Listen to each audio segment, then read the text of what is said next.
hal-hal berikutnya terkait dengan bina jabatan fungsional, sahabat-sahabat ASN, Menpan RB telah menyetujui persetujuan kebutuhan jabatan fungsional di lingkungan Kementerian Agama.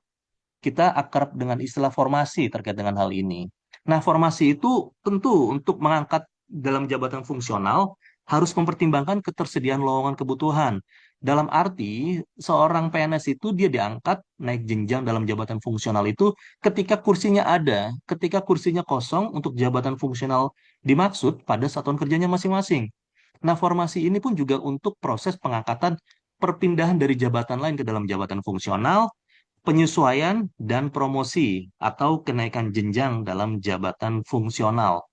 Nah, eh, masih terkait dengan bina jabatan fungsional, setelah formasi terbit dari Menpan, maka Satuan Kerja Pembina Jabatan Fungsional pada Kementerian Agama, misalnya Biro Umum yang menangani Arsiparis, Biro Perencanaan yang menangani perencana, BMPSDM yang menangani fungsional Widya Iswara, analis kebijakan, itu membuat peta sebaran.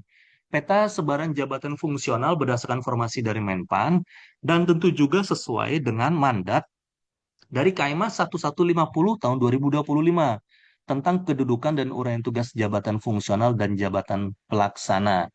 Kemudian ada sebuah stretching juga terkait dengan bina jabatan fungsional, sahabat-sahabat ASN, yaitu bagaimana menguatkan peran satuan kerja unit organisasi pembina jabatan fungsional pada Kementerian Agama. Misalnya fungsional-fungsional tertentu pembinanya pada Kementerian Agama kan sudah ditetapkan di KMA 694 tahun 2025.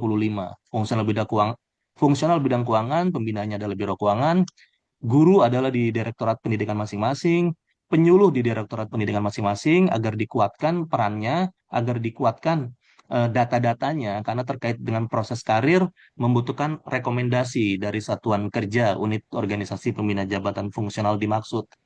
Nah,